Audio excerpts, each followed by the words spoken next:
बिस्मिल्लाहिर्रहमानिर्रहीम। शुरू करता हूँ अल्लाह के पाक नाम से जो बहुत बड़ा मेहरबान नहायत रहने वाला है।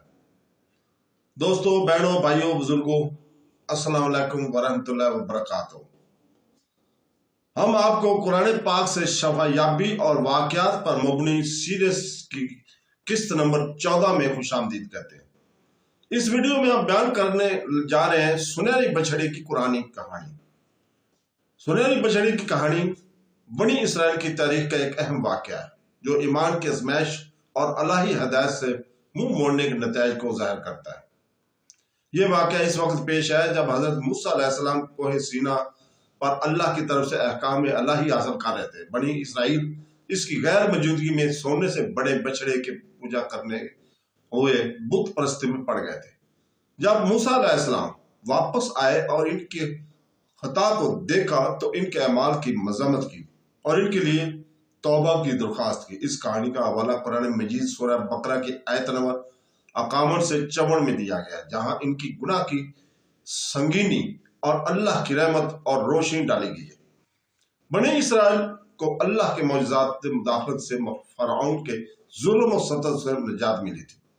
उन्होंने बड़ी निशानियां देखी हैं, मशमूल बहरा अमर का अलग होना, जिसकी वजह से फरऔन और इसकी फौज के गर्क होने के दौरान वो फरार हो गए। इन मौजूदात के बावजूद इनका ईमान मुतज़लज़ल हुआ। जब मूसा अलैहिस्सलाम ने इन्हें कोहे सीना पर चढ़ने के लिए छोड़ दिया जहां वो अहकाम वसूल करने वाले थे, इसके गैर मौजूदगी में लोगों ने सामरी नामी शख्स के जरिए गुमराह किया, अपने जेवरात से एक सुनहरी बछड़ा तैयार किया और इसकी पूजा करने लगे। उन्होंने मूसा अलैहिस्सलाम की तौहीद पर परस्ताना तालीमात की फरमाइश करते हुए इसे अपना खुदा होने का दावा किया। तो दोस्तों, मूसा अलैहिस्सलाम ने अपने भाई हारून अलैहिस्सलाम को हिदायत की थी कि वो बनी इसराइल की निगरानी करें और इन्हें अपने ईमान पर साबित कदम रखें। ताहम जब हारून अलैहिस्सलाम ने इन्हें बछड़े की पूजा करने से रोकने की कोशिश की तो इनकी मुज़ाहमत का सामना करना पड़ा। लोगों ने इसकी तनबीयात को नजरअंदाज किया और अपनी बुत परस्ती पर अड़े रहे। अल्लाह के हुक्म से मुंह मोड़ने के इस अमल ने मूसा अलैहिस्सलाम को कोहे सीना से वापस आने पर गुस्सा दिलाया। उन्होंने अपनी कौम को सामना किया, उन्होंने अमाल की सर्जिश की और इनको अल्लाह की नेमतों को याद दिलाया। हजरत मूसा अलैहिस्सलाम खास तौर पर सामरी से नाराज थे जिसने बनी इसराइल को गुमराह किया था। इसने इससे इसके अमाल के बारे में सवाल किया और सामरी ने पिघले हुए सोने से बुत बनाने और लोगों को गुमराह करने का एतराफ किया। मूसा अलैहिस्सलाम ने सोने के बछड़े को फेंक दिया और इसे तबाह कर दिया और इसे खाक में मिलाकर समुद्र में फेंक दिया। इसके बाद वो अपनी कौम की तरफ मुतवज्जो हुआ और इन्हें अपने गुनाह पर तौबा करने और अल्लाह से मुआफी मांगने की ताकीद की।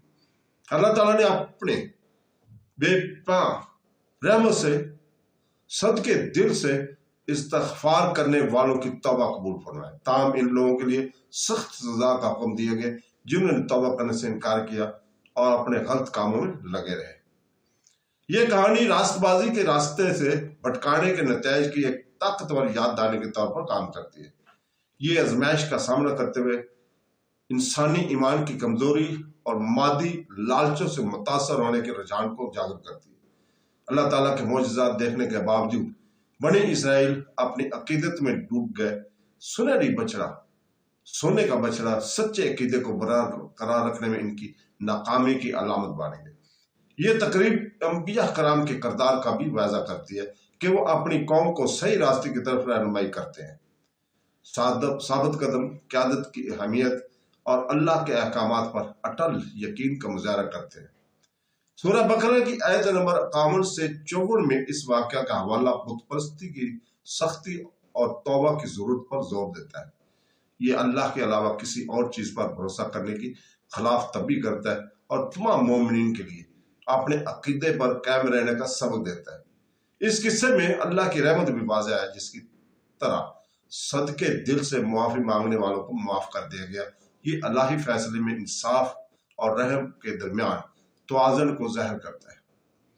तो दोस्तों, सुनहरी सोने के बछड़े की कहानी न सिर्फ एक तारीखी वाक़या है बल्कि एक सबक भी है जो आज भी मुतअल्लिक़ा है। ये सिखाता है कि ईमान की बुनियाद जिस्मानी मुज़ाहिर पर या आर्जी अलामत पर नहीं होनी चाहिए बल्कि इसकी जड़ें अल्लाह के वादनीयत पर गहरी होनी चाहिए।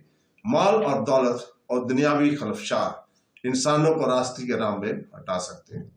अगर वो चौकस न रहे, बनी इसराइल की गलती बुत परस्ती के जाल में फंसने के खिलाफ एक एहतियाती कहानी के तौर पर काम करती है, चाहे वो जिस्मानी बुतों की शक्ल में हो या दुनियावी ख्वाहिशात से है।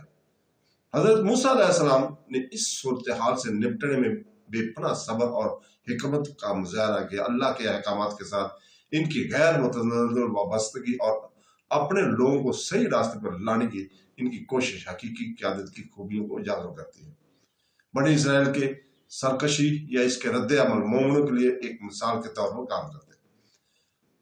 गलत कामों के खिलाफ साबित कदम रहने और दूसरों को सच्चाई की तरफ रहनुमाई करने की अहमियत को वजाहत करते हैं। सुनहरी सोने के बछड़े की इबादत एक अहम वाक़या जो ईमान, फरामबरदारी और तौबा के बारे में कीमती सबक सिखाता है। ये बुत परस्ती के खतरात और अल्लाह की हिदायत से मुंह मोड़ने के नतीजे से खबरदार करता है। कहानी ईमान में साबित कदम रहने, गुनाहों की माफी मांगने और अल्लाह की इलाही हिकमत पर भरोसा करने की अहमियत पर जोर देता है। मूसा अलैहिस्सलाम की मिसाल के जरिए मोमिनीन को रास्तबाजी को बरकरार रखने और मादी दुनिया के फितनों को मुकाबला करने की याद तालीम की जाती है। इस वाक़या का कुरानी हवाला इंसानियत के लिए एक लाजवाब याद दहानी का काम करता है कि वो एक सच्चे खुदा के लिए वक्फ है और हमेशा तौबा और आजिज़ी के साथ इसकी तरफ रुजू करें। तो दोस्तों, इसके साथ ही हम कल तक के लिए इजाज़त चाहते हैं। कल इंशाअल्लाह ताला इसी वक्त फिर आपके सामने हाजिर होंगे। तो अल्लाह ताला से दुआ है कि वो हमें कुरान, हदीस और नबवी पर अमल करने की तौफीक अता फरमाए। आमीन सुम आमीन। अल्लाह हाफ़िज़।